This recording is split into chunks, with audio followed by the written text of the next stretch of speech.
मैं हूं नीरज पांडे और मैं आप सभी का स्वागत करता हूं आपके अपने चैनल एथलीट्स फ्यूल में। आज हम बात करने वाले हैं फिजिकल एजुकेशन के चैप्टर 4 यानी कि physical education and sports for CWSN यानी कि चिल्ड्रन विद स्पेशल नीड के बारे में।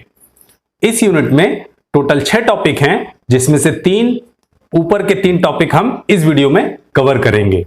तो आइए शुरू करते हैं। पहला टॉपिक है कॉन्सेप्ट ऑफ डिसेबिलिटी। तो पहले हम डिसेबिलिटी को समझते हैं।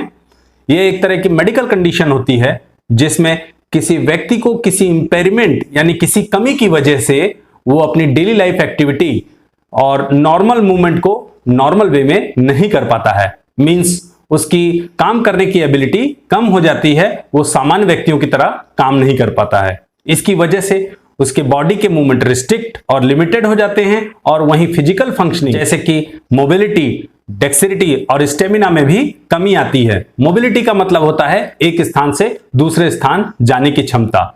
डेक्सिलिटी मतलब होता है हाथों का यूज करके काम करने की क्षमता। स्टेमिना मतलब होता है कितने लंबे समय तक आप काम को कर सकते हैं। आइए इसे हम एग्जाम्पल के द्वारा समझते हैं। स्टीफन हॉकिंस महान वैज्ञानिक और फिजिसिस्ट, इन्हें 21 ईयर की एज में एक बीमारी हो गई जिसका नाम था मोटर न्यूरॉन डिजीज। इसकी वजह से इनकी बॉडी पैरालाइज हो जाती है, मींस इनकी बॉडी डिसेबल्ड हो जाती है, ये डिसेबिलिटी के शिकार हो जाते हैं।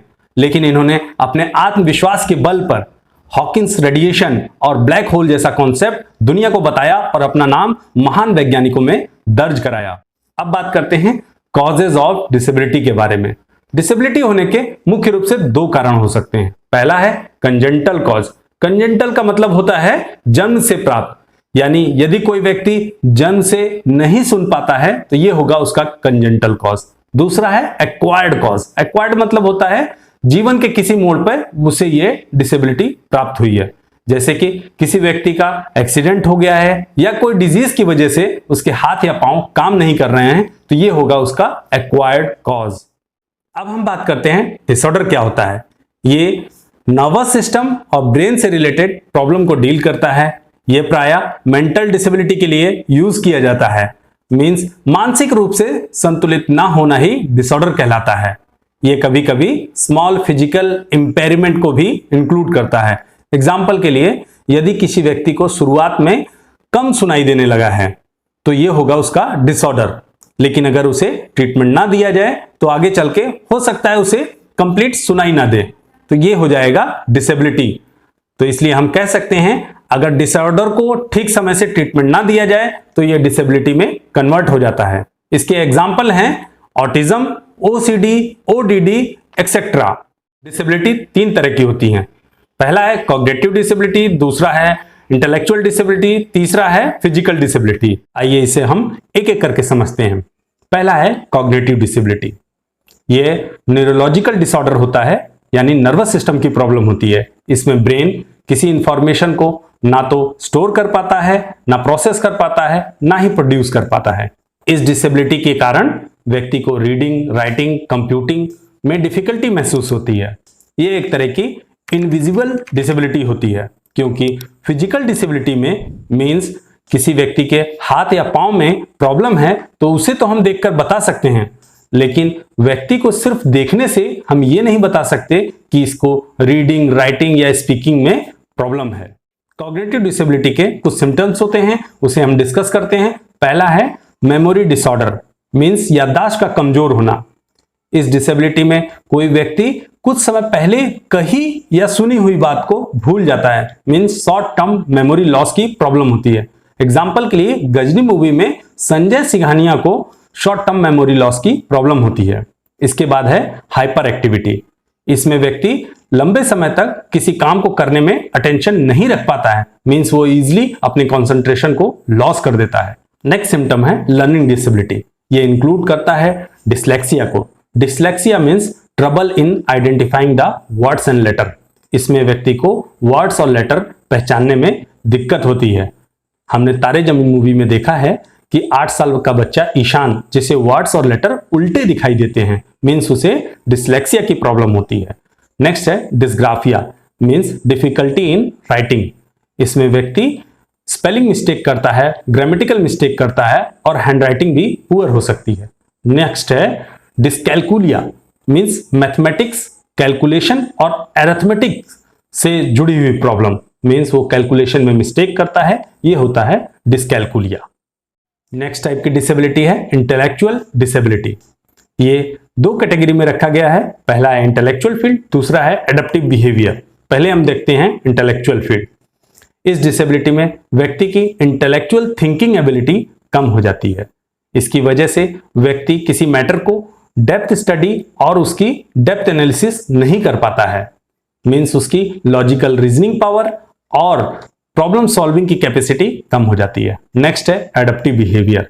समाज में रहने पर हमें बहुत से मैनर, स्किल और बिहेवियर सीखने होते हैं। जो व्यक्ति इन्हें सीखने में असमर्थ होता है उसे बोलते हैं एडेप्टिव बिहेवियर। नेक्स्ट टाइप की डिसेबिलिटी है फिजिकल डिसेबिलिटी। इस टाइप की डिसेबिलिटी में पर्सन के किसी बॉडी पार्ट्स में या तो खराबी आ जाती है या लिमिटेशन आ जाता है, जिसकी वजह से फिजिकल फंक्शनिंग जैसे कि मोबिलिटी, डेक्सिलिटी और स्टेमिना में कमी आ जाती है। मोबिलिटी मीन्स होता है एक स्थान से दूसरे स्थान जाने की क्षमता, डेक्सिलिटी मीन्स होता है हाथों का यूज करके काम करने की क्षमता, और स्टेमिना मीन्स होता है लंबे समय तक काम करने की क्षमता। इनमें कमी आ जाती है। एग्जाम्पल के लिए एक्सीडेंट होने के बाद किसी व्यक्ति के हाथ या पांव खराब हो जाना।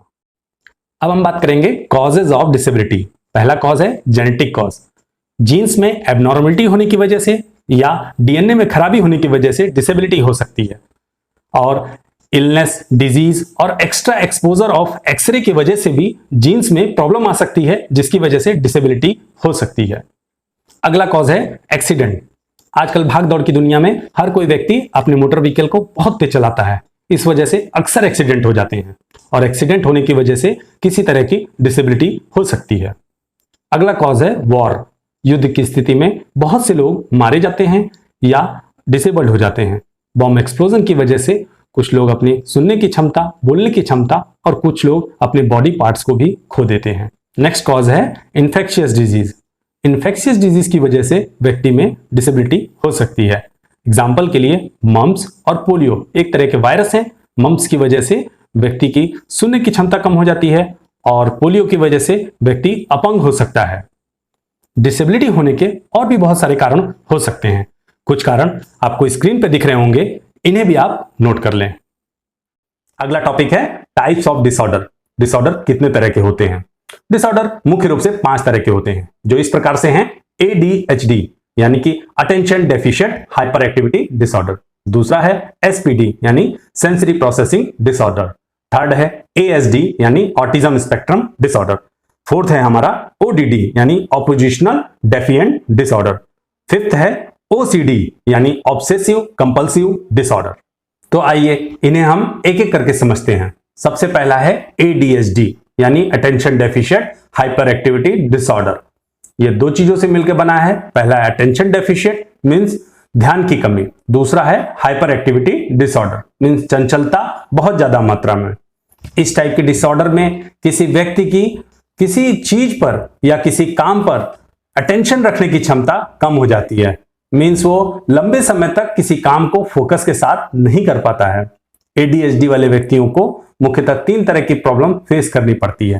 पहला है इनअटेंटिवनेस, मींस अगर आप उनसे कोई बात बोलेंगे तो वो आपकी बात को सुनेंगे नहीं और कोई भी ध्यान नहीं देंगे। दूसरा है हाइपर एक्टिविटी, अगर आप उन्हें 1 घंटा चुपचाप बैठ के पढ़ने के लिए बोलेंगे तो वो पढ़ नहीं पाएंगे, रेस्टलेस हो जाएंगे, इधर उधर दौड़ना शुरू कर देंगे। नेक्स्ट है इंपल्सिवनेस, मींस बिना सोचे वो कुछ भी बोल सकते हैं, बिना कॉन्सिक्वेंसेस का विचार किए हुए कोई भी काम को वो कर सकते हैं। ADHD ज्यादातर बॉयज में होता है इन कंपैरिजन टू गर्ल्स। अब बात करते हैं कॉजेज ऑफ ADHD। पहला कॉज है जेनेटिक कॉज या बायोलॉजिकल कॉज। यदि किसी परिवार में माता या पिता किसी एक को ADHD की समस्या है तो उनसे होने वाली संतान को भी ADHD का खतरा बढ़ जाता है। नेक्स्ट कॉज है लो बर्थ वेट, मींस जन्म के समय अगर किसी बच्चे का वजन नॉर्मल से ज्यादा कम है तो उसे ADHD की समस्या हो सकती है। थर्ड कॉज है ब्रेन इंजरी या ट्रोमा, किसी तरह का आघात या किसी तरह की ब्रेन में इंजरी हुई है तो उसे भी ADHD की समस्या हो सकती है। अगला कॉज है exposure to toxic substance. Means यदि कोई गर्भवती महिला अपने प्रेगनेंसी के टाइम पर अल्कोहल, स्मोकिंग या ड्रग्स लेती है तो उससे होने वाली संतान को ADHD का होने का खतरा बढ़ जाता है। नेक्स्ट टाइप का डिसऑर्डर है SPD यानी सेंसरी प्रोसेसिंग डिसऑर्डर। इस डिसऑर्डर को जानने से पहले हमें जानना होगा सेंसरी प्रोसेसिंग क्या होता है। इसे हम समझते हैं। हमारी बॉडी में मुख्य रूप से दो तरह के सेंसर्स होते हैं। पहला, बॉडी पार्ट से मैसेज को ब्रेन तक जो ले जाने वाला। दूसरा, ब्रेन का दिया हुआ रिस्पॉन्स वापस बॉडी पार्ट्स तक ले जाने वाला। इसे हम एक एग्जांपल से समझते हैं। सपोज किसी मच्छर ने हमारे हाथ पे काट लिया तो ये मैसेज ब्रेन को पहुंचाने के लिए सेंसरी न्यूरॉन यानी एफरेंट न्यूरॉन हेल्प करेगा। ब्रेन कुछ एनालाइज करेगा और अपना रिस्पॉन्स देगा। वापस वो मैसेज मोटर न्यूरॉन यानी एफरेंट न्यूरॉन के द्वारा ये मैसेज वापस आ जाएगा कि मच्छर को उड़ा देना है या मार देना है। तो हम कह सकते हैं इस टाइप के डिसऑर्डर में सेंसर द्वारा जो भी मैसेज ब्रेन को भेजा जाता है उसे ब्रेन को रिसीव और रिस्पॉन्स करने में बहुत ज्यादा डिफिकल्टी होती है। अगर किसी तरह से ब्रेन मैसेज को रिसीव कर भी ले तो उसे रिस्पॉन्स करने में बहुत ज्यादा परेशानी होती है।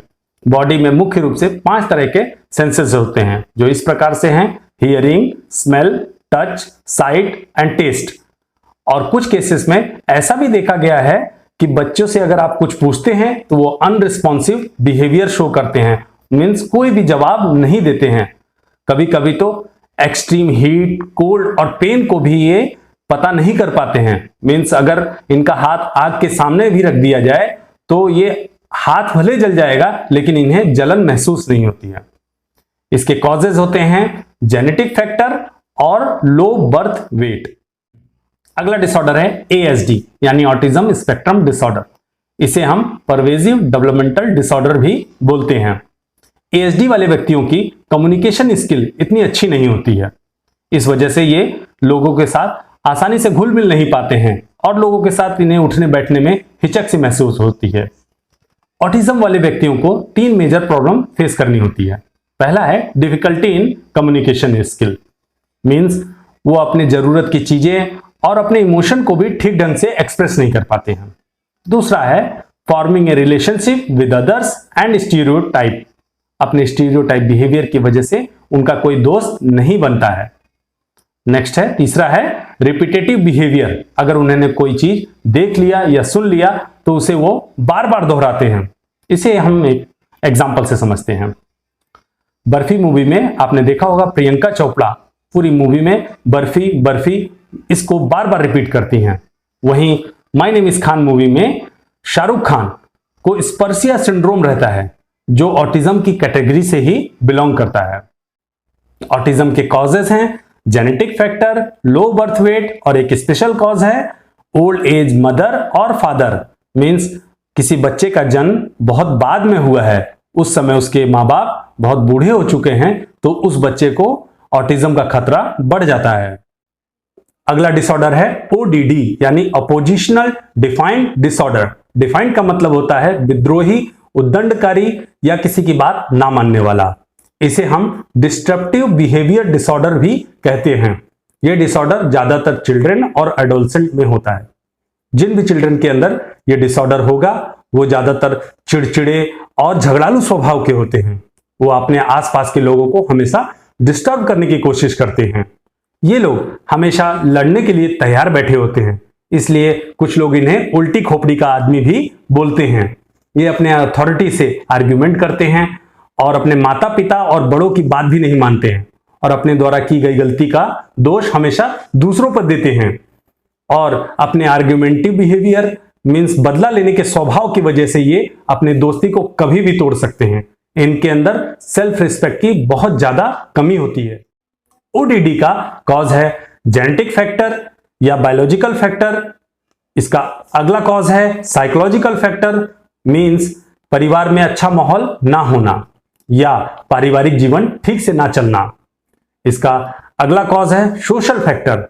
मींस जीवन में खुशी का ना होना या घर परिवार में हमेशा झगड़े होते रहते हों या उसके घर में फाइनेंशियल प्रॉब्लम हो जिस वजह से वो हमेशा चिंता में रहते हैं और इनका नेचर झगड़ालू या चिड़चिड़ा हो जाता है। फिफ्थ डिसऑर्डर है ओसीडी यानी ऑब्सेसिव कंपल्सिव डिसऑर्डर। ऑब्सेशन का मतलब होता है कोई चीज बार बार सोचना।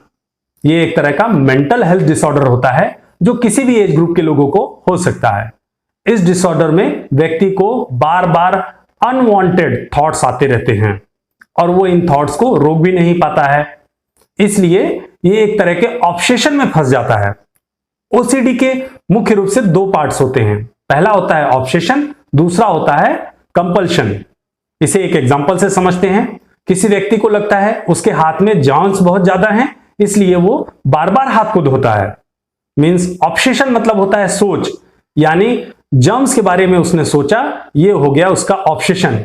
और दूसरा है कंपल्शन यानी बिहेवियर, उस सोच की वजह से वो जो बार बार हाथ धुलता है, ये होता है कंपल्शन। आपने एक वर्ड जरूर सुना होगा, एनालिसिस ऑफ पैरालिसिस। मींस इन्हें ज्यादा सोचने वाली बीमारी होती है और इन थॉट से बचने के लिए ये बार बार सेम टास्क और सेम एक्टिविटी को दोहराते रहते हैं। जैसे कि जर्म से बचने के लिए ये बार बार हाथ और मुंह को धोते रहते हैं, बार बार चीजों को चेक करते हैं, जैसे कि ताला बंद किया कि नहीं किया। ये जरूरत से ज्यादा धार्मिक हो जाते हैं और बार बार प्रार्थना करते हैं, किसी वर्ड्स को बार बार दोहराते हैं। ये घर में रखे हुए सामान को हमेशा ठीक करते रहते हैं। इन्हें लगता है कि सामान अपनी जगह पे नहीं है, पैसों को बार बार गिनते हैं। इसका कॉज है हमारे ब्रेन में जब मैसेज एक पार्ट से दूसरे पार्ट में जाता है तो सेरोटोनिन नामक केमिकल इसमें हेल्प करता है। अगर बॉडी में इस केमिकल की कमी हो जाती है तो ओसीडी होने की शिकायत हो सकती है। इस वीडियो में इतना ही। अब हम बात करते हैं कुछ क्वेश्चंस की। तो पहला क्वेश्चन है, how many types of disability and disorder and name them. इसका आंसर है डिसेबिलिटी 3 तरह की होती हैं। पहला है कॉग्निटिव डिसेबिलिटी, दूसरा है इंटेलेक्चुअल डिसेबिलिटी, तीसरा है फिजिकल डिसेबिलिटी। वहीं डिसऑर्डर 5 तरह के होते हैं। पहला है एडीएचडी यानी attention deficient hyper activity disorder, दूसरा है एसपीडी यानी सेंसरी प्रोसेसिंग डिसऑर्डर, तीसरा है एएसडी यानी ऑटिज्म स्पेक्ट्रम डिसऑर्डर, चौथा है ओडीडी यानी कि ऑपोजिशनल डिफाइंड डिसऑर्डर, पांचवा है लास्ट है जो ओसीडी यानी कि ऑब्सेसिव कंपल्सिव डिसऑर्डर। और हाँ फ्रेंड्स, मैंने एक क्वेश्चन कमेंट बॉक्स में भी पिन अप किया है, उसका आंसर आप #ANS- लिखने के बाद लिख सकते हैं। और इस वीडियो लेक्चर के नोट्स का लिंक मैंने डिस्क्रिप्शन में दे दिया है, उसको भी आप एक बार जरूर देख लें। और फ्रेंड्स, मेरा ये एफर्ट अगर आपको पसंद आया हो तो चैनल को लाइक, सब्सक्राइब और शेयर करना ना भूलें। जय हिंद, जय भारत, धन्यवाद।